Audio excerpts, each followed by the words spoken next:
Ito ang sandaling bumalot sa buong kasaysayan. 7 araw na nag-ukit ng pag-asa sa puso ng sangkatauhan.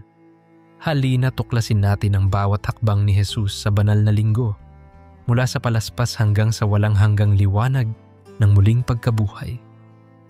Sa unang tilamsik ng bukang liwayway, sumiklab sa Jerusalem ang pag-asa.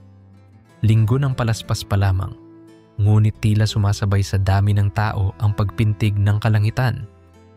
Ang mga kalsadang bato, binabalot ng alikabok ng paglalakbay, ay nagmistulang palasyo ng isang haring inilulunsad ng walang koronang ginto, kundi ng palad ng sambayanang nag-aabang. Dito, si Jesus ng Nazaret, nakasakay sa isang hamak na batang asno, ay tinanggap gaya ng pinakahihintay na Mesyas. Hosana sa anak ni David, sigaw ng mga labi, ngunit sa likod ng masigabong palakpakan, may sagitsit ng huni ng palaso ng kapalaran, sapagkat ang pagpasok na ito ay hindi pahahayagan ng karangyaan, kundi mitsa ng isang dakilang sakripisyo. Sa bawat pagwagayway ng palaspas, parang naririnig ang tugtugin ng hinaharap na paghihinagpis, ngunit mas malakas ang tugtog ng pangakong walang sinuman ang mapapahamak sa pagkakagapos ng kasalanan kung mananangan lamang sa manunubos. Sa paglipas ng araw, dumating ang Lunes Santo at doon sumiklab ang sinag ng katotohanan sa loob ng templo. Marahil ay dinig pa rin ang sipol ng bukid sa hangin, ngunit mas malakas ang pagpalo ng galit ni Jesus sa mga hapag ng mga mangangalakal. Ginulo niya ang pagkasilaw ng mga mata sa salapi, nagpakawala ng mga kalapati na tila kaluluwang matagal nang nakakulong. Sa isang kisap mata, dumagundong ang aral. Ang banal ay hindi pamilihan. Ang puso ay hindi pamilihang umuupa sa takot at pagkamakasarili. Kung paanong winasak ni Jesus ang mga lamesa, ganoon din niya gustong gibain ang anumang haliging itinayo natin na naging balakid sa tunay na pagsamba. Walang kulay ang salapi sa kanyang harapan. Ang mahalaga ay ang pulang tibok ng puso na handang yumukod sa Ama, sapagkat sa kanya walang bentahang nagwawagi. Ang tanging halaga ay pag-ibig. Mabilis ang takbo ng Martes Santo at sa hapon ding iyon, lumabo ang hangin sa pagitan ng mga eskriba at pariseyo na naghahanap ng butas upang maitaksi ang bagong guros. Nagkandungan ang mga talinghaga sa kanilang pandinig, parang mga palasong tumatama sa baluti ng kanilang pagpapanggap. Isa sa mga likhang simbolong iyon, ang puno ng igos na, sa kabila ng malagong dahon, ay walang bunga. Wala ka nang ibubunga, winika niya, at natuyo ang punong yaon.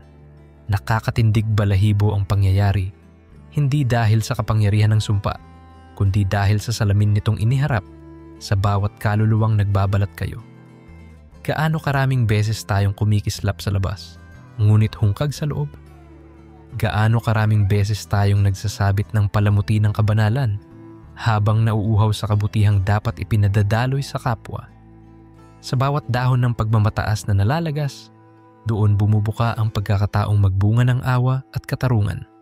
Paghampas ng Miyerkules Santo, dumagdag sa himig ng lungsod ang mahinang palahaw ng konsyensya. Sa isang sulok, sumiklab ang lihim na kasunduan. Si Judas, isa sa 12, ay nakipag-usap sa mga punong pari. 30 pilak ang kapalit ng halik na magtuturo sa guro. Sa bawat kislap ng bariyang iyon, parang kumakalansing ang tanikala ng kasakiman sa kasaysayan ng tao. Ngunit huwag sanang lubusin ang paghusga kay Judas nang hindi sinusuri ang sariling puso. Dahil tuwing tumatalikod tayo sa tama kapalit ng pansamantalang aliw, may sumisinok na Judas sa ating katauhan. Gayunman, kahit nakikipagtagisan ang pagtataksil, nakahain pa rin sa puso ni Jesus ang kahandaan niyang patawarin ang sinumang magbabalik, tulad ng pagkawala ng ligaw na tupa na kanyang mahahanap sa dilim. Pagdating ng Huwebes Santo, sumiklab ang misyong matagal nang nakatala sa mga propeta. Sa isang silid na pinawi ng ilaw ng langis at pinakintab ng tatag ng pananampalataya, nagtipon ang 12 kasama ang Panginoon. Habang bumabagtas ang huling hapunan, humalo sa lasa ng tinapay at alak ang kabangsabik. na hinaing ng puso. Ito ang aking katawan, ito ang aking dugo. Wika niya habang ibinabahagi ang sakramento. Dito, pinagtagpo ang nakaraan at hinaharap. Pinaghugpong ang hibla ng lumang tipan at tandang padama ng bagong tipan. Sa bawat pagnguya ng tinapay, sumasabog ang pangakong walang katapusan. Sa bawat paghigop ng katas ng ubas, umaagos ang dugong huhugas sa kasalanan. At nang tatapusin na niya ang hapag, hinugasan niya ang paa ng kanyang mga alagad. Isang hari na yumukod na parang pinakahamak na alipin. Kahit si Pedro, nang unay tumutol, ay napabulagta sa hiya. Ngunit sa bawat agos ng tubig, may agos din ng aral. Ang tunay na lakas ay pagkukusa sa paglilingkod. Sa gabi ring iyon, tinahak nila ang halamanan ng Getsemani. Dito, sa lilim ng mga olibo, dumagundong ang krisis na susubok sa tibay ng laman at diwa. Habang ang hangin ay humahaplos ng malamig na huni, lumuhod si Jesus, pinawisan ng dugong nakikisalo sa pighati ng sanlibutan. Ama, kung maaari, ilayo mo sa akin ang kopang ito. Subalit hindi ang aking kalooban, kundi ang iyo ang masunod. Ang mga salitang iyon ang pinakabuod ng pagsuko, pagpapahintulot sa pag-ibig na maghari kahit masakit. Samantala, ang mga alagad ay nilamon ng antok. Sa bigat ng sandali, sila'y nalugmok. Sa bawat panahon ganoon din tayo. Sa gitna ng unos, madalas tayong tinatalo ng panghihina. Ngunit kahit ang pagod na panalangin ay dinirinig at kahit ang pagkadapa ay pinipintahan pa rin ng pag-asa kapag inalay sa Diyos. Mula sa kadiliman, sumulpot ang mga sundalo, may dalang sulo at sandata. Turuan ng halik ni Judas ang pagkakakilanlan at hinuli nila si Jesus. Kumalampag sa gabi ang takot. Nagkawatak-watak ang mga alagad. May tumakbong hubot-hubad sa sindak, may sumunod sa malayo, at may nagtaksil ng 3 beses bago tumilaok ang tandang. Ngunit sa kalagitnaan ng pagkakanulo, nakita pa rin ni Jesus ang mga mata ni Pedro, mamasa-masang nakabukas sa pagliligtas. Sa tala ng pagkakataong iyon, pumapasok ang katotohanan. Kahit sa sandali ng pinakamasaklap na pagkakahulog, naroroon pa rin ang mata ng tagapagligtas na tumatawag na bumangon. Kinabukasan, Biyernes Santo, umaga pa lamang ay pinagpasyahan na ng Sanhedrin na ipasa si Jesus sa mga kamay ni Pilato. Maraming sukat ng pagkukunwari at takot ang nagbanyuhay sa harap ng masa. Ang paghuhugas kamay ng gobernador, ang galit na sigaw ng ipako siya sa krus, at ang katahimikan ng langit na parang pinigil ang hangin. Sa daang tinatawag na Via Dolorosa, umamba ang bigat ng kahoy sa balikat ni Jesus. Bawat hakbang niya ay pagyakap sa kasalanan ng bawat henerasyon. Sa gilid ng daan, may ilang umiiyak, may ilang nagungusong mananalo na sila, at may ilang tahimik na nakahandong sa hindi maipaliwanag na lungkot. Hanggang makarating sa Golgota, doon itinaas ang krus. Sumayad ang pako sa laman at umagos ang dugo na tila pinturang bumura sa makapal na tinta ng kasamaan. Ang tabing ng templo, napunit mula itaas hanggang ibaba, simbolo ng paglapit ng sangkatauhan sa Diyos na walang harang. Nang isigaw niya, naganap na. Tila nagwagi ang kawalan, subalit sa kaibuturan, nagningning ang simula ng tagumpay. Sumapot ang Sabado de Gloria, araw ng katahimikan. Tila huminto ang oras. Ang panglaw sa mga disipulo ay kasing lamig ng batong gumuguhit sa tarangkahan ng libingan. Ang mundo ay nakalugmok, tila naninimbang sa pagitan ng pagbagsak at pagbangon. Subalit kahit hindi nila alam, sa kailaliman ng katahimikan ay may ginagawang himala ang Diyos. Para itong binhing nakabaon sa lupa. Natatabunan, tila patay, ngunit bumubuo ng ugat at sanga na handang sumibol sa tamang oras. Kaya sa ating sariling Sabado ng pagdududa, kapag tila wala ng sagot at tahimik ang langit, alala ang may Diyos na kumikilos kahit di natin naririnig. At sa unang silahis ng linggo ng pagkabuhay, dumating ang pinakahihintay na pagsabog ng liwanag. Ang libingang binantayan ng mga kawal ay nayanig, ang batong nagbabantay ay nag-ulong, at lumitaw ang walang laman na hukay. Hindi siya narito, siya'y muling nabuhay, bulalas ng anghel. Para sa mga Maria na pumunta roon, sumambulat ang pag-asa. Para sa mga disipulong nagkulong sa takot, bumukas ang pinto ng kapangyarihan. Para sa sangkatauhan, bumulwak ang kalayaan mula sa pagkatali ng kamatayan. Ang muling pagkabuhay ni Jesus ay hindi lamang pangyayaring nakatala sa kasaysayan. Ito ay bukal ng buhay na umaagos hanggang ngayon.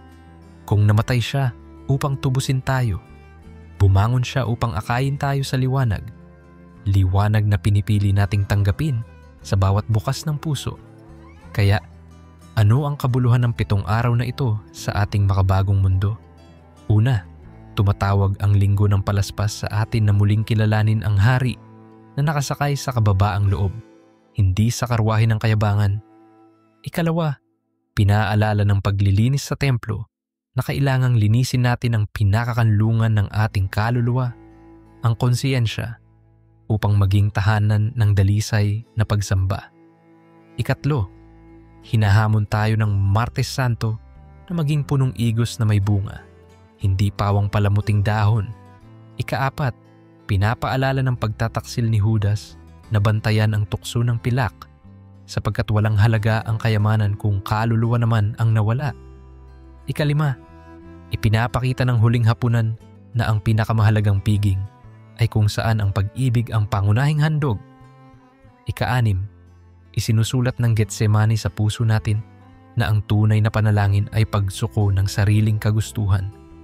Ikapito, binabasag ng krus at libingang walang laman ang kadena ng takot. Nagpapatunay na ang pag-ibig na nag-aalay ng buhay ay pag-ibig ding bumubuhay magpakailanman. Kung ang 7 araw na iyon ay nagligtas sa sanlibutan, ano naman ang magagawa ng ating mga susunod na 7 araw kapag inialay sa paglilingkod, pag-ibig at pag-asa? Ang kwento ay hindi natapos sa libingan. At ang ating sariling kwento ay hindi matatapos sa hirap kung ipapahawak natin ito sa kamay ng muling nabuhay. Sumama ka sa susunod pang yugto sapagkat naroon ang pagpapalalim ng misteryong magpapayabong sa iyong pananampalataya. Isang kasaysayang hindi talaga lumang balita, kundi buhay na buhay sa bawat pintig ng pusong nagmamahal. Muling umikot ang araw at sa payak na pamayanan ng Betanya, katahimikan ang bumungad kina Maria, Marta at Lazaro. Subalit sa ibaba ng bundok, patuloy ang alingas-ngas sa Jerusalem. Makislap man ang araw, nakakubli sa sulok ng bawat anino ang tensyong dala ng kabantogang umuusbong sa bawat bulong. Siya ba ang magliligtas sa atin? Maraming nagbabanta, ngunit mas marami ring kumakapit. Sa katahimikan ng Betanya, iginugol ni Jesus ang huling sandali ng pahinga, kasama ang mga kaibigang kumakatawan sa bawat mukha ng sangkatauhan. Si Marta, larawan ng paglilingkod. Si Maria, larawan ng debosyon. At si Lazaro, buhay na paalala na ang kamatayan ay walang huling salita. Sa pagdaloy ng langis na mamahaling pabango sa kanyang ulo, nakipagtunggali ang hagikik ng inggit ni Judas. Subalit sinupil iyon ng lalim ng pag-ibig na nagbibigay ng walang patid. Pinuno ng samyo ng nardo ang silid, tila ba pinuno rin ng pangakong mananatili ang alaala ng biyaya kahit harapin ng bawat puso ang sariling kadiliman. Pagdampi ng bagong umaga, nilisan nila ang Betanya. Sa bawat baitang pababa ng bundok ng mga olibo, parang rumaragasa ang ilog ng tadhana. Sa mga pader ng templo, nagmamanman ang mga bantay ng kapangyarihang panrelihiyon. Sa mga tarangkahan ng palasyo, nagpaplano ang mga makapangyarihan ng politika. Ngunit sa gitna ng tagpo, nagturo si Jesus ng may autoridad na hindi nakadepende sa korona o espada, kundi nakaugat sa katotohanang nagmula sa kaitaasan. Pinigkas niya ang talinghaga ng 10 dalaga, 5 handa at 5 hindi. Mateo 25:1-13. Sa kwento, may pag-aantok na napagtagumpayan ng karunungan at may pinto na sumara sa mga huli sa pagdating. Sa bawat salita niya, tila bumubukas ang lampara ng pangunawa ng mga nakikinig. Ang paghahanda ay hindi nagmumula sa kaba kundi sa paglalagay ng pag-ibig sa puso bago pa man dumating ang gabi ng pagsusulit. At nang sumunod pang talinghaga ng mga talento, Mateo 25, 14-30, hinamon niya ang bawat tagapakinig. Sa anong paraan mo ginagamit ang mga regalong ipinagkatiwala sa iyo? Sa modernong palaisdaan ng ating pang-araw-araw na buhay, trabaho, pamilya, pangarap, nakatago ang mga butil ng talento. Ang aral niya, huwag itago sa takot ang pag-asa. Ipamultiplika sa kabutihan ang anumang ibinigay sa iyo, sapagkat ang tunay na kagalakan ay makikita ng Panginoon sa taong nangahas sumugal ng sarili para sa kabutihan ng kapwa. Palubog na ang araw nang magsimulang magkulay kalawang ang ulap sa kanluran at ang hangin ay tila may dalang hinagpis. Sa templo, pinuna ng tagapagligtas ang mga pinunong nagpapabigat ng pasanin sa bayan, ngunit ayaw magbuhat kahit isang daliri. Binaligtad niya ang lohika ng mundo. Ang dakila ay ang naglilingkod at ang panguna ay ang handang maging huli. Sa ating panahon, sa gitna ng palakasan ng impluensya sa media at pagsigaw ng "ako muna", ito pa rin ang sandata ng Rebolusyong Kristiyano. Pagpapakumbaba.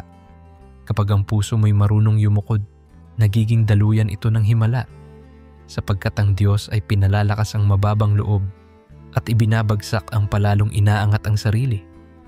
Samantala, sa tahimik na silid ng mga punong pari, nag-aapoy ang diskusyon. Nagbuklod ang dalawang pangkat na karaniwang nagbabangayan, ang mga Pariseyo at mga Saduseyo, sapagkat sa harap ng banta, sa kanilang pwesto, napag-isa sila ng takot. Mabuti nang mamatay ang isa para sa bayan, anila Juan 11:50. Ngunit ang akala nilang pagpapatahimik ay magiging simula ng awitin ng kaligtasan. Sa lihim, ipinangako ni Judas ang kanyang madugong pagsilbi. Kung paanong sa gabi ay namumutawi ang ingay ng kuliglig, ang mga pilak na pinangakong bayad ay pumintig sa hangin na parang paunang tunog ng martilyo sa pako. Dumating ang Huwebes, araw ng Pasko. Sa lungsod, abala ang lahat sa paghahandang pangselebrasyon ng paglaya ng bayang Israel mula sa Ehipto. Ngunit sa isang itaas silid, may Paskuwang mas malalim ang pagtutunguhan, ang paglaya mula sa tanikala ng kasalanan. Pinahiran ng bangong pabango ang hangin at inihanda ang tinapay na walang lebadura. Sa pagsasalo-salo, inabot ni Jesus ang tinapay, pinaghati-hati at ibinigay sa mga kaibigan. Ito ang aking katawan na inihahandog para sa inyo. Sa pag-inom nila ng katas ng ubas, winika niya, ito ang aking dugo ng tipan. Sa unang pagkakataon sa kasaysayan, nakita ng sangkatauhan ang sukdulan ng biyaya sa karaniwang sangkap ng hapag. Sa bawat misa, sa bawat pag-aalay ng tinapay at alak ngayon, bumabalik ang himalang iyon.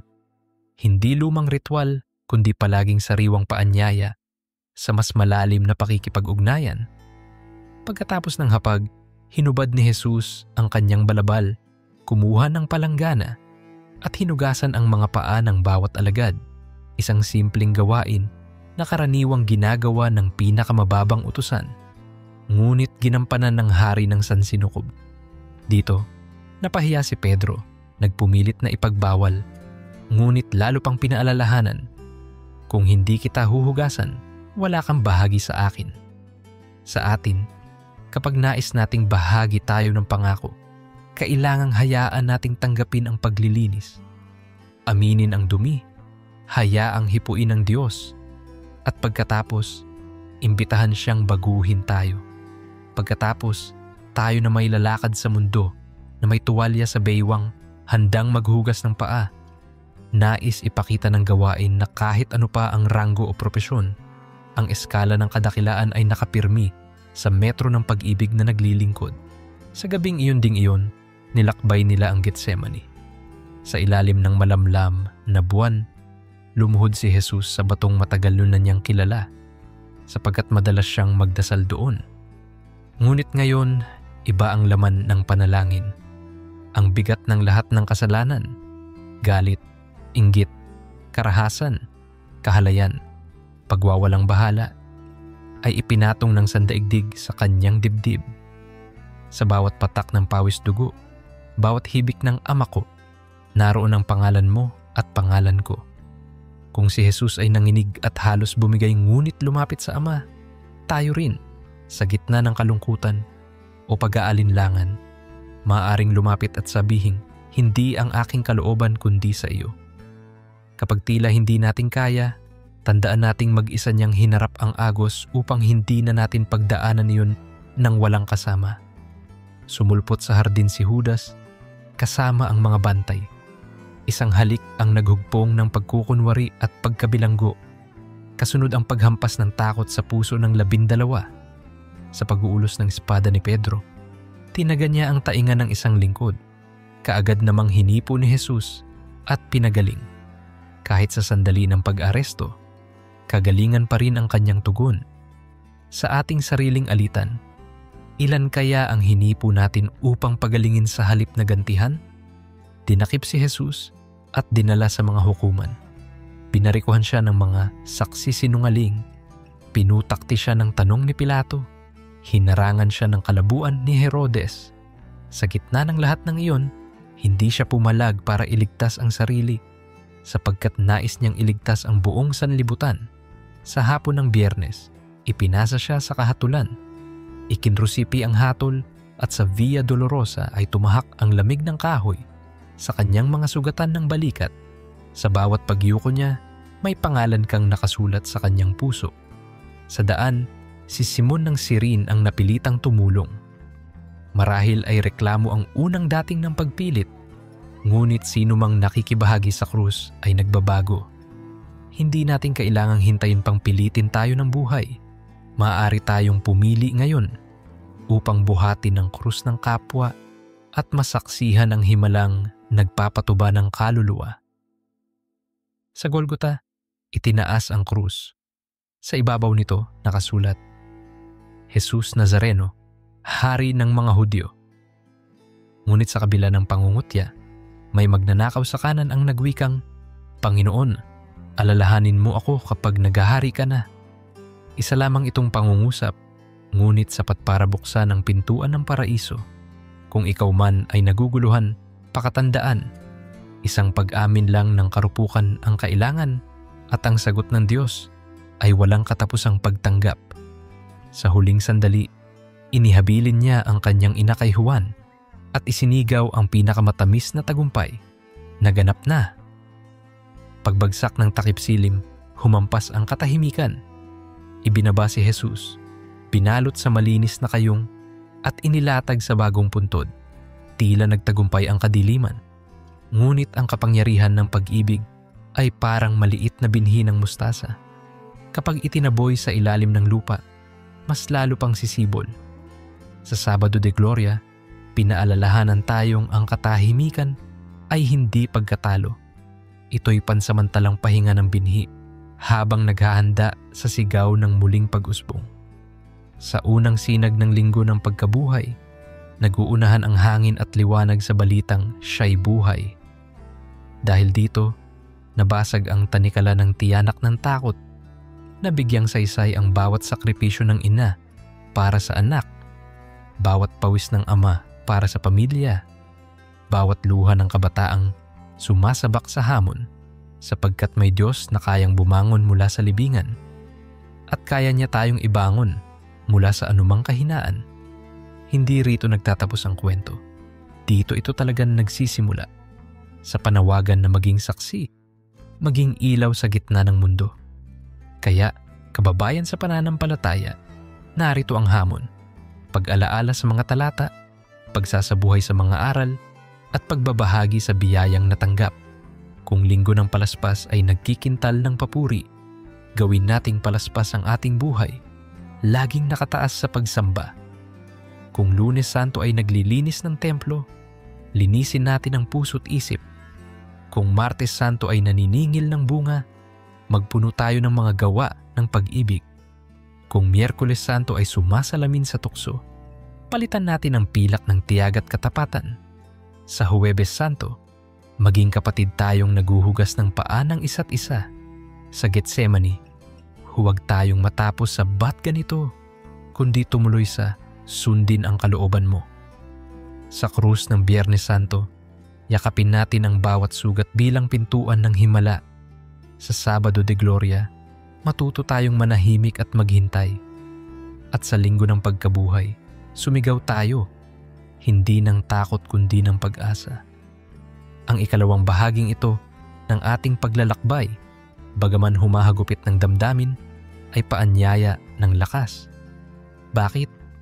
Sapagkat kahit gaano kalalim ang sugat, may Diyos na tumahi ng langit at lupa upang balutin ka ng ginhawa. Kahit gaano karami ang pagkakamali mo, may dugo na mas makapangyarihan kaysa anumang sumpa. At kahit gaano kadilim ang gabi, may umagang siguradong sumisikat. Huwag mong bitawan ang krus, sapagkat ito mismo ang tulay tungo sa kaluwalhatian. Ngayon pagmunihan, anong krus ang iyong binubuhat at ano ang ibig sabihin ng muling pagkabuhay sa iyong kasalukuyang sitwasyon? Isulat mo sa puso, iproseso sa dasal, at tatawagin kitang muli upang sama-sama nating tuklasin ang mas malalim pang hiwaga sa ikatlong yugto, sapagkat ang kwento ay patuloy na umiikot at sa bawat ikot, nadarama natin ang pintig ng Diyos na kailanmay hindi tumitigil sa pag-ibig. Sa unang liwanag matapos ang linggo ng pagkabuhay, tila naging hamon para sa unang pamayanan ng mga alagad ang tanggapin ang kakatwang katotohanan. Si Jesus na kanilang nakitang pumanaw ay muling nabuhay at naglalakad sa gitna nila. Sa itaas na silid kung saan dati pinuno ng takot ang kanilang mga dibdib, ngayon ay dahan-dahang sumisingit ang pagkamangha. Subalit kasabay ng tuwa ay awang humahamig ng katapatan. Sapagkat kapag tunay kang naniwala na winasak ng iyong guro ang libingan, paano ka pa mananatili sa kadiliman ng pangamba? Sa gabing pinili ni Thomas na hindi sumama, nang lumitaw si Jesus at bumati ng "Kapayapaan sa inyo," halos magliyab ang bawat aling-aungaw ng hangin. Ipinakita niya ang kanyang mga kamay at tagiliran, at ang galak ay pumuno sa silid, gaya ng umaapaw na langis sa saro ng biyaya. Ngunit tulad ng marami sa atin, si Thomas ay nanatiling nakaangkla sa luhika. Maliban na makita ko ang butas ng mga pako at maipasok ko ang aking daliri sa kanyang tagiliran, hindi ako maniniwala, tugon niya. Sa tagpong ito, ipinakikita ng Diyos na kaya niyang tanggapin ang ating mga pag-aalinlangan. Hindi niya sinusugpo ang tanong, bagkus niya itong inaakay tungo sa mas malalim na sagot. Makalipas ang 8 araw, muling sumiklab ang paghanga sa mata ni Thomas nang ihain ni Jesus ang mismong hiniling niyang patunay. Ipasok mo ang iyong daliri at huwag nang mag-alinlangan kundi maniwala. Wika ng Panginoon. Sa luhang namuo sa mata ni Thomas, umalingaw-ngaw ang pinakadakilang pagpapahayag ng pananampalataya. Panginoon ko at Diyos ko. Dito, nalaman nating ang pagdududa, kapag inilatag sa paanan ng katotohanan, ay nagiging hagdang paakyat sa mas matibay na paniniwala. Kaya, kung may bahagi ng iyong isip na kumakapit pa rin sa alinlangan, ipaalala sa sarili, tinanggap ng tagapagligtas ang pagdududa ni Thomas at inakay ito patungo sa pagsamba. Samantala, sa bayan ng Emmaus, 2 alagad ang naglakad habang duguan pa ang alaala ng Golgota sa kanilang isipan. Ang hangin ay malamig, ang hapon ay tila walang kulay. Habang tinatalakay nila ang mga pangyayari, nilapitan sila ng isang estranghero at tinanong kung bakit malungkot. Binuksan niya sa kanila ang mga kasulatan mula kay Moises hanggang sa mga propeta. Ipinapakitang kinakailangang magdusa ang Mesyas upang kaluwalhatian ay makamtan. Ang kanilang puso ay nag-alab, ngunit hindi pa rin nila siya nakilala hanggat hindi niya pinaghati-hati ang tinapay sa hapag. Sa saglit na iyon, nabuksan ang kanilang mga mata at siya ay naglaho. Iniwan niyang naglalagablab ang apoy sa puso nilang dati nagyayelo. Ito ang hiwaga ng pakikibahagi. Kapag binubuksan natin ang puso sa salita at sakramento, bumubukas ang mata ng kaluluwa sa presensya ni Jesus, kahit hindi agad natin namamalayan. Kung may Emmaus kang nilalakbay, ang daan ng pagod, hinagpis o pagkawala, alalahaning sumasabay ang Panginoon, handang magpaliwanag, handang magpahayag, at handang magpiraso ng tinapay ng pag-asa kapag handa kang magpahinga sa kanyang piling.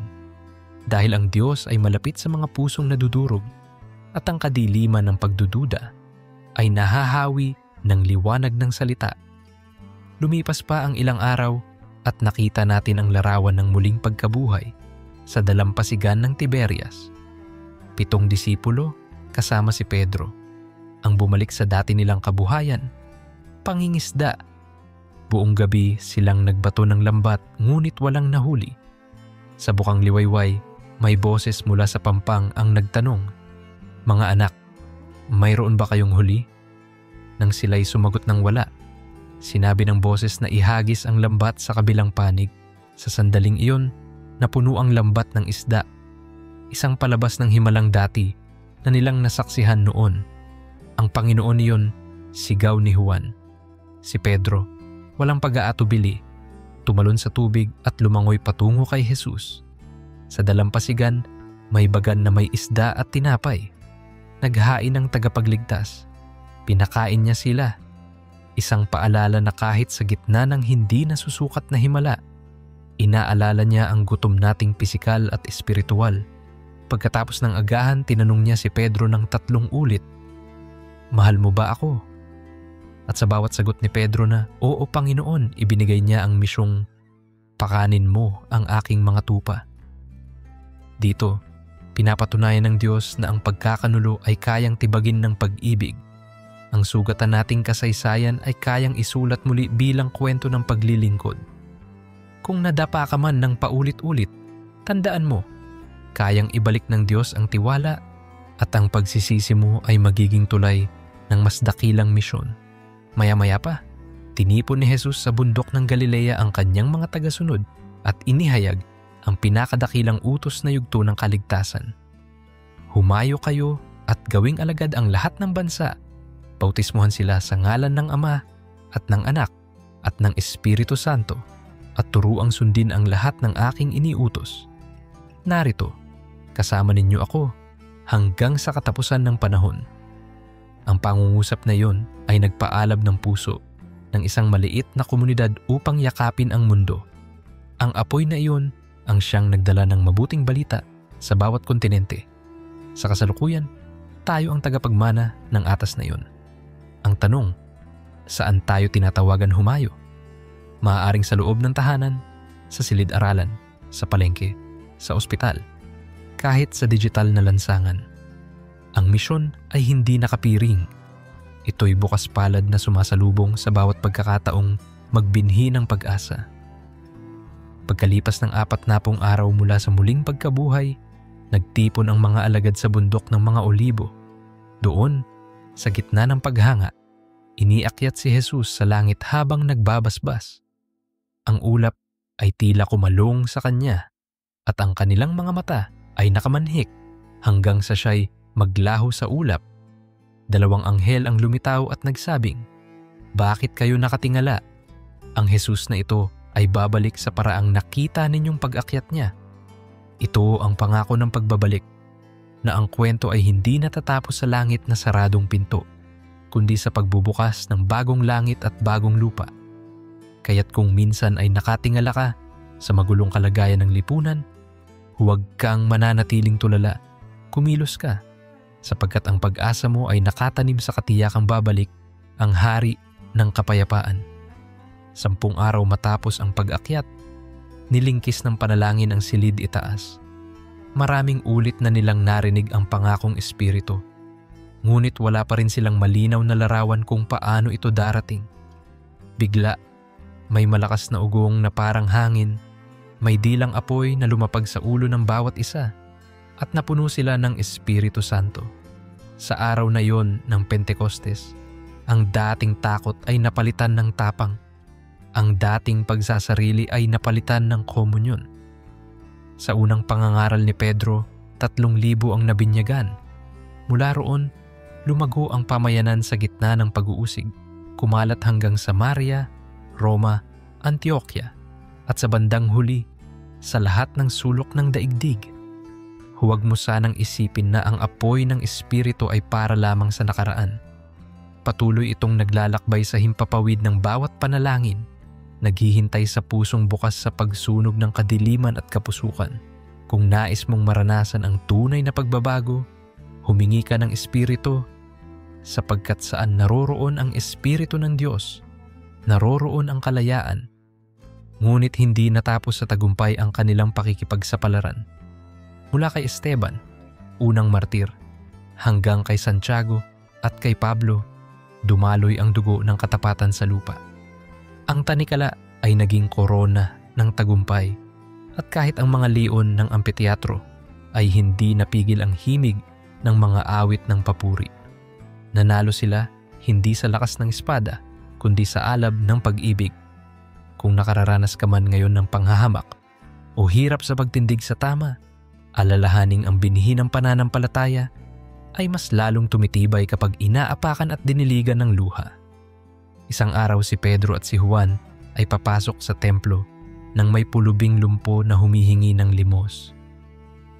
"Pilak at ginto'y wala kami," sabi ni Pedro. "Ngunit ang mayroon kami ay ibinibigay namin sa iyo. Sa ngalan ni Jesus ng Nazaret, tumindig ka at lumakad." Hinawakan niya ang kamay ng pulubi at tumalon ito sa galak. Kumalat ang balita, pinanatili ng mga lider ng relihiyon ang pagbabanta, ngunit hindi mapipigil ang apoy ng kabutihang umaagos sa lansangan. Ito ang larawan ng simbahan. Hindi laging may yaman ng mundo, ngunit taglay ang kapangyarihang nagtutuwid ng pilay na budhi at nagbabangon ng nalulugmok. Habang lumalawak ang saklaw ng mabuting balita, nakaharap sila sa tanong ng pagkakaisa. Sa pagpupulong sa Jerusalem, tinalakay nila kung kailangan bang sumunod ang mga hentil sa buong batas ni Moises. Sa huli, nanaig ang diwang bukas. Mapapabilang ang lahat sa sambahayan ng Diyos sa pamamagitan ng biyaya. Dito masisilayan na kahit sa gitna ng pagtatalo, kapag ang layunin ay pag-ibig at pagliligtas, magtatagumpay ang pagkakapatiran. Sa ating panahon, kapag may hidwaan sa pamilya, pamayanan o simbahan, mainam na tanungin, ang hangarin ba ay pag-ibig? Kapag oo, tiyak na may ilaw na magpapaalab at may kalingang magsusugpong sa puwang ng hindi pagkakaunawaan. Sa paglalakbay ni Pablo, sumalubong sa kanya ang bagyo, barkong nasira at multo ng mga kulungan. Subalit sa bawat paghampas ng dagat, itinanim sa puso niya ang paninindigan. Para sa akin, ang mabuhay ay si Kristo at ang mamatay ay pakinabang. Isang liham niya mula sa piitan ang nagsabing, "Magalak tayo sa Panginoon lagi." Mahiwaga, paano magagalak ang isang taong nakakulong? Ngunit doon sumiklab ang katotohanan. Ang kalayaan ay hindi nasusukat sa rehas, kundi sa kaluwag ng puso na kumakapit sa may kapal. Kaya, kung ikaw ay tila nakakulong sa problema, tandaan mong kayang gawing kantang panlibing ng palasyo nang dilim ang dasal ng umaasang kaluluwa. Sa huling bahagi ng buhay ni Juan, dinala siya sa isla ng Patmos.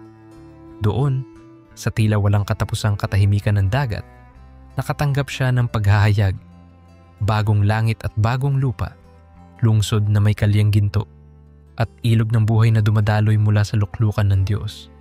Sa gitna ng pag-uusig, ipinangako ng Panginoon na papawiin niya ang bawat luha.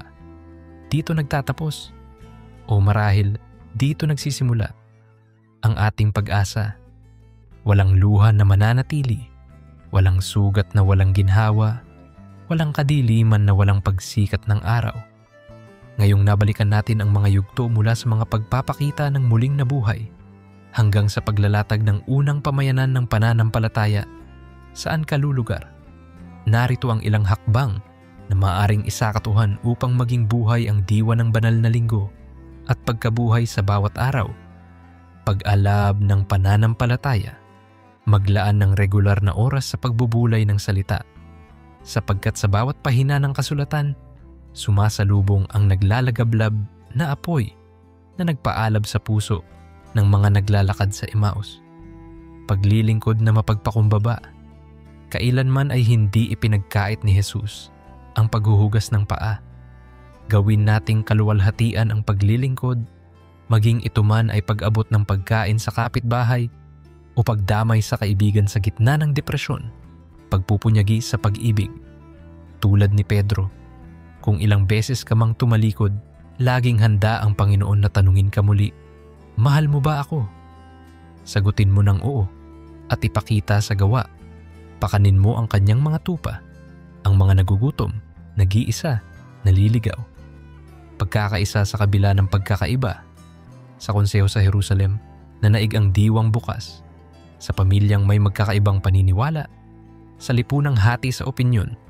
Maghukay tayo ng tulay, hindi ng bangin. Pagtitiwala sa gitna ng pagsubok. Kung si Pablo ay nakagawing awit ang piitan, kaya rin nating gawing pagkakataon ng krisis upang sumikat ang liwanag ng pag-asa. Ipagdasal mo ang iyong mga kadina at maniwalang may lindol na magpapalaya sa takot. Pagpapalaganap ng mabuting balita. Hindi lahat ay tatawaging mangaral sa harap ng madla, ngunit bawat kilos ng kabutihan ay mikropono ng Diyos sa mundo. Maging mensahero ka sa simpleng pagbati, sa pagganti ng kabutihan, sa pagyakap sa marginalisado. Habang binubuo mo ang balumbon ng iyong sariling kwento, isa lamang ang palaging tandaan. Ang Diyos na tumawid sa kamatayan at muling nabuhay ay hindi ka iiwan ni pababayaan. Ang banal na linggo ay paalala ng sakripisyo. Ang linggo ng pagkabuhay ay paalala ng tagumpay. At ang bawat araw matapos nito ay paanyaya ng buhay na saganang-sagana sa biyaya. Sikapin mong itanong, kanino mo dadalhin ang apoy ng pagkabuhay? Sapagkat habang may isang pusong nagyayelo sa gilid ng daan, habang may isang Tomas na naghihintay ng patunay, at habang may isang pulubing lumpo sa pinto ng templo ng ating panahon, naroon ang pagkakataong ipamalas mo ang Diyos na buhay. Huwag kang manahimik. Ngayon din, ihagis mo ang lambat sa kabilang panig. Tumalon ka sa tubig kung kinakailangan at ipaghain mo sa dalampasigan ng buhay ang tinapay at isdang pinainit sa baga ng pag-ibig. Doon mo maririnig muli ang tinig na nagsasabing, "Sumunod ka sa akin." At sa bawat pagsunod mo, magsisimula ang susunod na kabanata ng walang hanggang tagpo sa pagitan ng nagmamahal na Diyos at ng mundong sabik sa liwanag. Sa pag-ikot ng buwan at pagdamba ng oras, napaparito tayong muli sa di mabilang na mga tauhan ng banal na linggo na madalas nakatago sa gilid ng entablado, ngunit may dalang mga hagupit ng aral na kayang gisingin ang pinakahimbing na espiritu. Isipin mo ang maamong mukha ni Maria, ina ng Panginoon, habang nakatindig sa paanan ng krus. Juan 11, 25 hanggang 27. Ang balikat niyang dati naglako ng batang masiglang nagtatakbo sa lansangan ng Nazaret ay ngayoy nakalundo sa bigat ng hinagpis. Subalit sa mata niya ay kumikislap ang tanglaw na hindi mapapatay ng kalungkutan. Dito natin nadarama ang pag-ibig na tahimik na nakahulagpos sa tanikala ng pagdadalamhati. Pag-ibig ng isang inang handang makiambag ng puso upang mabuo ang plano ng kaligtasan. Sa tuwing hinihigop ng gabi ang alab ng ating pag-asa, masdan natin ang birheng nagsindi ng ilawan sa gitna ng karimlan. Ipinapahiwatig niya na ang tunay na tapang ay tumatayo kahit walang sigaw, at ang tunay na katapatan ay yumayapos kahit walang palakpak. Sa kabilang dako, tumitingkad ang anino ni Simon ng Cyrene. Marcos 15:21. Hindi niya kilala ng lubos ang lalaking duguan na ipinapasan ang mabatong kahoy, subalit nang ipilit ng hukbo na siya'y tulungan, kumapit siya sa bigat na maaring ikagiba ng kanyang balakang. Subalit sa bawat hakbang na sabay nilang isinusulong, nagbabago ang silbi ng kahoy. Mula sa parusang ipinataw sa kahiya-hiya, naging tulay ito ng karangalang magpapatuloy hanggang sa dulo ng panahon. Kung iniisip mong walang saysay ang maliliit na pabor na naiaabot mo sa kaibigan o estranghero, alalahanin ang pangalan ni Simon. Hindi na natin narinig pang muli ang boses niya sa kasulatan, subalit ang isang sandali ng pagtulong ay itinahi sa mantel ng kaligtasan. Ganito ang awit ng kabutihan. Tahimik na nota sa gitna ng naglalakihang tambol ng karangyaan. Ngunit ito ang tunay na humuhubog ng himig ng langit sa lupa. Hindi rin dapat mapag-iwanan ang misteryosang figura ng babae na ayon sa tradisyon ay si Veronica. Hindi nakalagda sa ebanghelyo, ngunit matagal nang binubulong ng sinaunang pamayanan. Tangan ang tuwalyang payak, pinahiran niya ang mukhang duguan at pawisan ng nagpapasan ng krus. Sa kisap mata, lumantad sa tila ang banal na mukha. Sa diwa ng bawat naglilingkod ng walang paghihintay ng kapalit, nakaukit ang aral ng larawang iyon. Sino mang naguumapaw ang malasakit ay nagiging salamin ng mukha ng Kristo. At hindi man makita ng mata ng sanlibutan, ang puso ng Diyos ay laging kumikilala. Kailan mo huling ipinahid ang luha ng kapatid o pinahiran ng balikat ang pagod na kaibigan? Sa bawat sandali ng ganitong pagkalinga, hinahawan mo ang alikabok sa mukha ng pag-ibig at nahahayag sa mundong mapagkaila ang anyo ng tagapagligtas. Sa gabi ng Biyernes Santo, nang bumalot ang halumigmig sa burol ng Golgota, lumapit sina Jose ng Arimatea at Nicodemo, Juan 19, 38 hanggang 42. Sila'y mga kasapi ng Sanedrin, inuusig ng budhi ng sistemang baluktot. Ngunit ngayong wala na ang mga palakpak ng masa, naglakas silang gawin ang tama. Inihingi nila ng pahintulot ang katawan ni Jesus, ibinalot sa kayong mamahalin, pinahiran ng pabango, at inilibing sa libingang inukit sa bato. Ang kilos nilang tila huli na ay naging paunang tibok ng bagong yugto. Nilinis nila ang katawan ng nagligtas upang ihanda sa engranding himala ng muling pagkabuhay. Kapag pakiramdam mo'y huli ka na para sumang-ayon sa kabutihan, tingnan mo ang magigiting na lalaking ito. Kahit gabi na at malamig, may pag-asang namumukadkad sa kaluluwang handang manindigan para sa katotohanan. Lumukob ang katahimikan ng Sabado de Gloria. Sa libingan, tudo ang pagbabantay ng mga kawal, tila kinukulong ang lohika sa pagitan ng bato at selyo ng pamahalaan. Ngunit sa kailaliman, ang espiritu ay gumagawa ng bagong daigdig. Ang katahimikan ay parang sinapupunan na nininiig ng liwanag na kayang wasakin ang bungad ng mortalidad. Kaugnay nito, isipin ang mga araw na parang walang tugon ng langit sa iyong panalangin, mga gabing tila walang bituin. Maaaring iyon ay Sabado de Gloria ng iyong kaluluwa. Tahimik sapagkat may itinatagong paghahanda. Walang sagot sapagkat may hinahandog na mas mataas na katuruan. Sa hinahon, matututo kang makiramdam, at kapag sumambit ang munting pagyanig sa puso mo, huwag mo itong bingiin. Marahil iyon na ang pag-ikot ng batong bumabagtas sa bungad ng iyong pag-asa. Pagpalo ng unang sinag ng linggo ng pagkabuhay, nagkagulo ang mga tala. Ang himig ng trompetang hindi marinig ng taingan ng mga kawal ay tumugtog sa himpapawid. Ang universo ay parang huminga ng malalim at bumuntong hininga ng liwanag. Ang magkakasamang Maria, nagdadalamhati at may tangang pabango, ay nanlumo nang makita ang batong nagulong, at lalo pang nanginig ang kanilang dibdib nang may anghel na nagpahayag, "Bakit ninyo hinahanap ang buhay sa piling ng mga patay? Siya'y wala rito." Lucas 24:5. Sa linyang iyon, sumabog ang maringal na pagtatahan ng luha ng sangkatauhan. Ang takot na pangalanan ang kamatayan ay nasagot ng Diyos ng pagsasabing, ang libingan ay nagiging duyan kapag ang langit ang nagkupkop sa natutulog na kaluluwa. Makabuluhan ngayong suriin ang simbolismo ng batong nagulong. Ang bato ay maaaring mukha ng takot, takot na mabigo, takot na mawalan, takot na humarap sa sarili. Ngunit nang gunawin ng kapangyarihan ng Diyos ang hadlang na iyon, ipinaalala niya sa atin, wala pang nagagawang bato ang tao na hindi kayang galawin ng may likha. Kaya kung may kasalanan kang tila kulog sa loob ng budhi o kahinaan na parang batong nakapatong sa bungo ng potensyal, buka mo ang loob sa kausapang banal.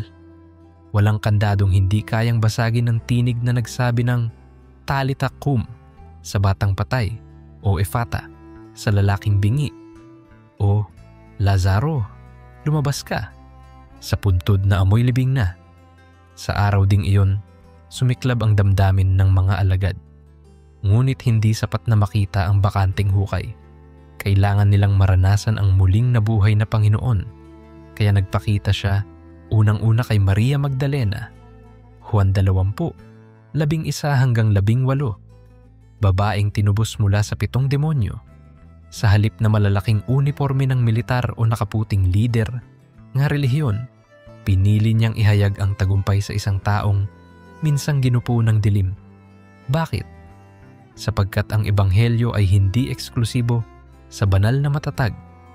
Ito'y hininga ng kaligtasan para sa wasak, talunan at nawawala. Kung iniisip mong hindi ka karapat-dapat, isipin mo si Maria.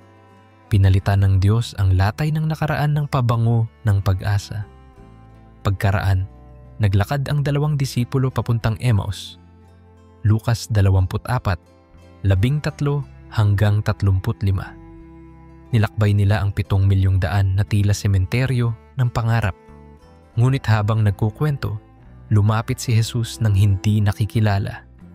Habang ipinapaliwanag niya ang kasulatan, sumiklab ang apoy sa kanilang dibdib. Di naglaon, kinilala nila siya nang ipiraso niya ang tinapay. Minsan, tila naglalakad tayong walang direksyon at di natin namamalayan kasama natin ang Diyos sa bawat hakbang. Kung nagmumuni-muni ka at parang hindi mo madama ang luwalhati, baka pumapailalim ang Panginoon sa mga payak na pag-uusap, nakatago sa lamig ng simoy, nag-aabang na pumulandit ang apoy sa ating puso. Sa hapag ng ordinaryong buhay, pagkain, trabaho, pakikipagkapwa, nandoon ang grasya ng biglang pagkilala. Muling nagpakita si Jesus sa itaas na silid. Juan 20:10, 20 hanggang 20. Sa unang salubong, naroroon ang takot. Sarado ang mga pinto. Ngunit pumasok siya, tumindig sa gitna at nagwika ng kapayapaan. Hiningahan niya sila at sinabing, "Tanggapin ninyo ang Espiritu Santo. Tingnan mo, saradong pinto, ngunit bukas ang paraiso nang dumating ang Panginoon." Ganyan ang hiwaga. Maraming saradong pinto sa buhay. Pinto ng pagkakasala, pinto ng trahedya, pinto ng pagkatalo. Ngunit kapag dumating ang tagapagligtas, hindi kailangan ang bisagra. Sapat ang kanyang presensya upang ang pagkakakulong ay maging malayang sanggalaw. At nang dumating si Tomas, binigyan siya ng Ama ng pagkakataong hipuin ang sugat.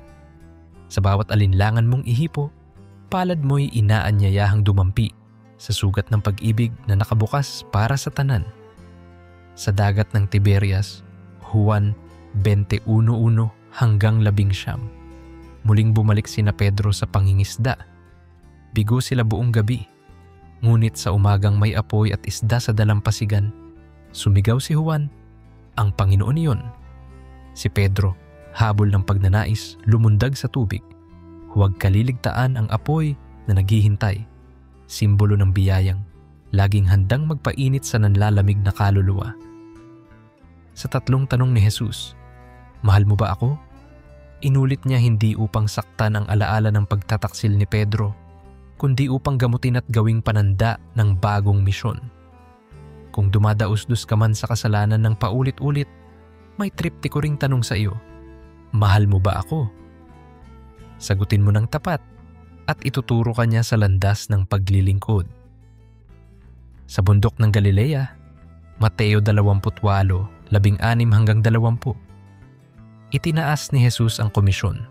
Humayo, gawing alagad ang lahat ng bansa, baptisuhan sila, turuan silang sumunod. Ito ang tatak ng simbahan, hindi lamang templo, hindi lamang ritual, kundi pamayanang naglalakbay, laging may akay na liwanag. Kung iniisip mong maliit ka para sa gayong misyon, alalahaning 11 lang sila noon. Wala silang kampanya, wala silang social media, ngunit nakarating sa atin ang mabuting balita. Bakit?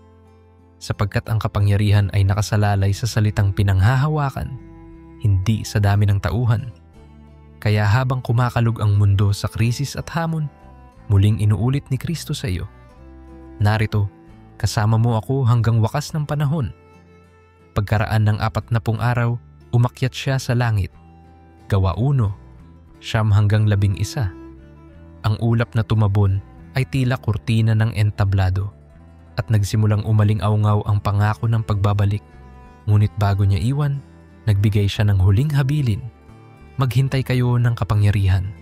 Naganap iyon sa Pentecostes, Gawa 2, 1-4. Dumating ang Espiritu Santo at pinihit ang susi sa pinto ng bagong sanlibutan.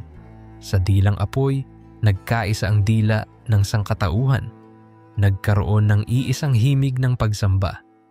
Kung ramdam mong mapurol ang sigla ng iyong espiritu, humingi ng panibagong Pentecostes.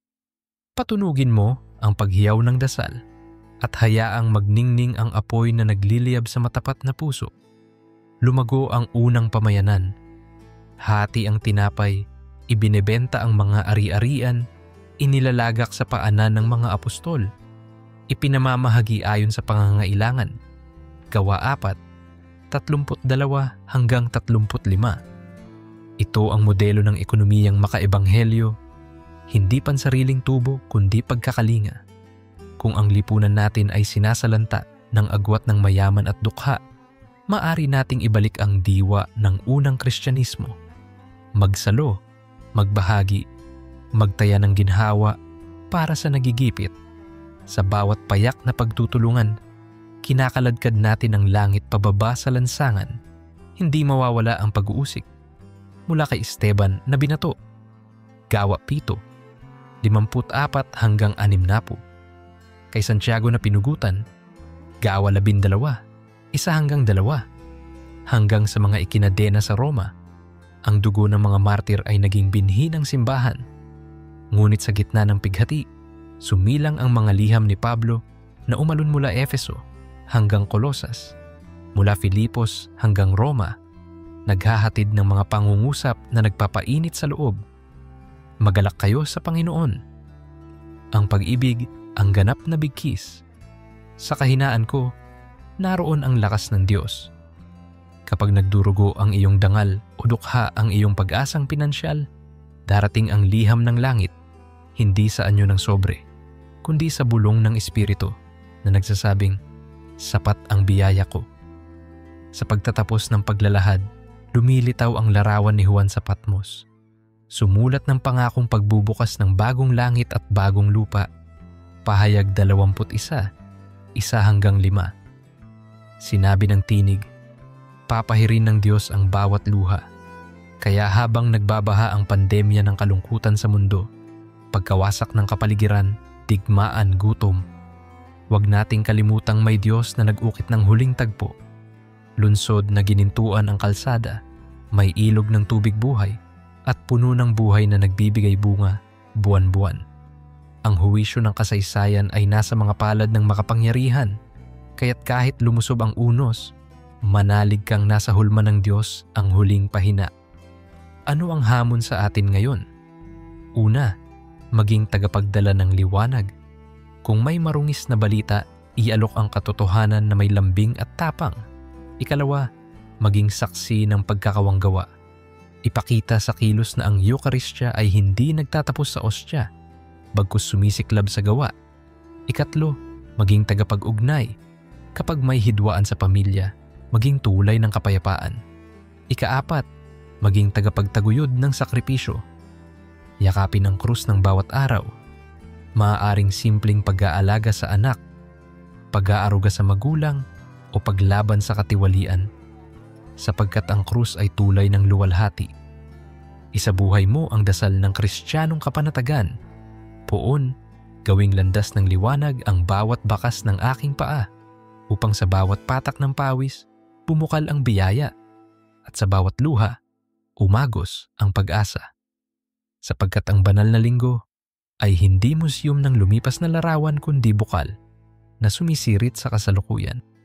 Habang humihinga ka, dumadaloy ang dugo ng krus at liwanag ng muling pagkabuhay sa iyong ugat. Huwag kang manatili sa gilid.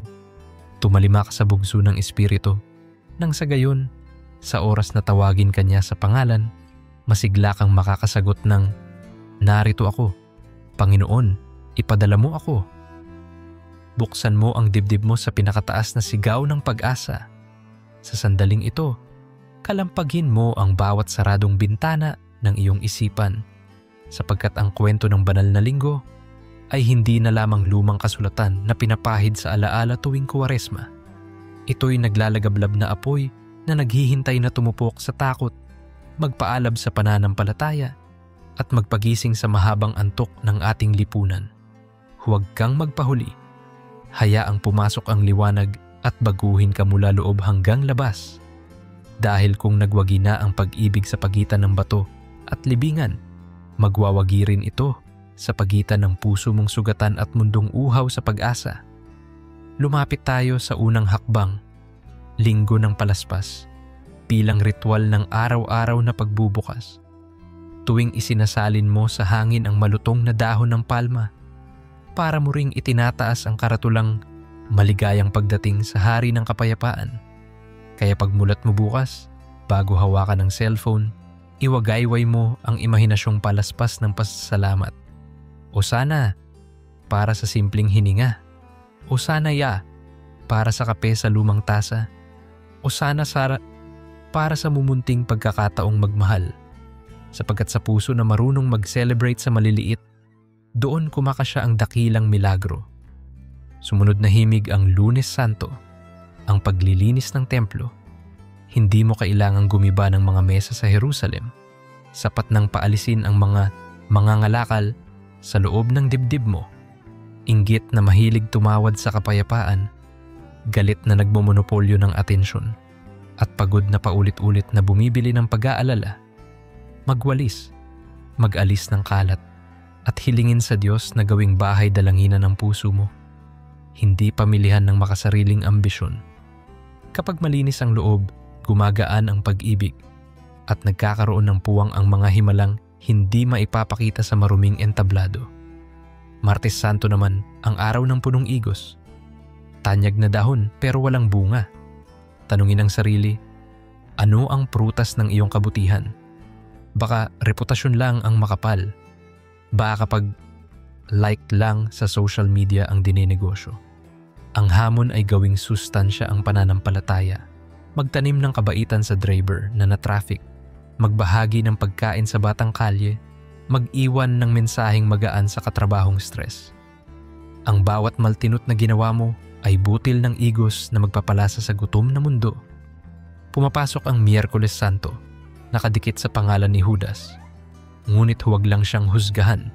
Kilalanin mo rin ang maliit na Judas na sumisitsit sa pandinig mo tuwing tinatangkilik ang kasinungalingan kapalit ng pansamantalang ginhawa. Ang solusyon, tapat na pagsusuri sa konsyensya at mabilis na balik loob. Tandaan, walang baryang pilak na hihigit sa presyong ipinako sa krus para iligtas ka. Sa tuwing isinusuko mo ang tukso, parami ng parami ang piraso ng kalayaan na binubuo sa puso mo.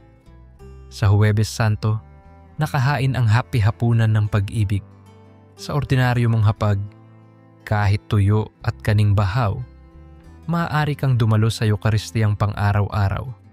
Ipasa mo ang huling piraso ng ulam, ipahiram mo ang balikat sa kapatid na umiiyak, alukin mo ng dalangin ang kaibigang walang gana kumain. At gaya ng Panginoon, matutong maghugas ng paa. Baka ang ibig sabihin niyan ngayon ay makinig ng walang hinuhusgahan, magpatawad ng walang rekisito, o mag-volunteer ng walang kamera. Ang nakaluhod na paglilingkod ang totoong pedestal ng kabanalan. Sumapit ang dilim ng Getsemani at bumibigat ang bawat sana all at paano na bumubulong sa isip. Dito nagiging totoo ang takot. Ngunit dito rin nagiging totoo ang panalangin. Kung dumadagundong ang anxiety, isuko mo sa Ama gaya ng panalangin ni Jesus. Huwag ayon sa gusto ko, kundi ayon sa kalooban mo. Ang pagsuko ay hindi kabiguan, kundi ang pinakamatapang na taktika ng puso. Sapagkat kapag nakahiga ka na sa lupa ng pagkapagod, doon ka kayang buhatin ng Diyos pataas. Pagdating ng Biyernes Santo, bit-bit mo na ang sariling krus. Iba-iba ang bigat. Maaaring utang, karamdaman, relasyon, o sariling paghamak. Ngunit huwag kaliligtaan. Ang krus ay hindi panghuling kuwit. Ito ang tutulay sa pangungusap ng kaluwalhatian. Kapag nakikita mo ang iba't ibang simong taga-Cyrene sa paligid, mga kaibigan, counselor, doktor, hayaan mong tumulong sila. Kapag dumapa ka sa harap ng karamihan, alalahanin si Veronica na handang pahiran ang mukha mo. Ang komunidad ay bahagi ng biyaya. Walang sinusolo ang kaligtasan. Sabado de Gloria, ang katahimikang nakapangyayari bago sumabog ang liwanag.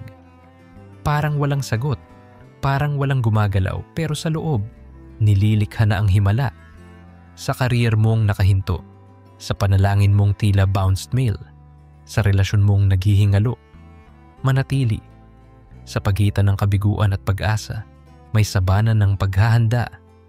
Manahimik, magpahinga, magtiwala. Dahil kapag kumilos ang Diyos, hindi mo na mapipigil ang pagguho ng batong humaharang. At sumiklab ang linggo ng pagkabuhay, ang umagang walang katulad. Dito nawasak ang kalendaryo ng kamatayan at sinimulan ang panahon ng walang hanggang posibilidad. Kung kaya niyang ituwid ang huling kabanata ng kasaysayan, kaya niyang baguhin ang kursong palubog ng iyong buhay. Kaya mo ring ibangon ang sarili mula sa addiction, depresyon o desperasyon. Ipagdiwang mo, tumakbo, sumigaw, magsayaw ng pasasalamat. Dahil ang tapos na ng mundo ay simula pa lang sa diksyonaryo ng Diyos. Subalit ang tunay na hamon ay Lunes pagkatapos ng pagkabuhay. Bumalik ang trapiko, lumamig ang kape, nagring ang telepono ng mga deadline. Dito mapapatunayan kung nagbago ka na nga. Ipakita sa gawa ang himala, magtrabaho ng may integridad, magbigay ng may kagalakan, magpatawad ng walang singil. Ang muling na buhay ay hindi nakadisplay sa altar lamang.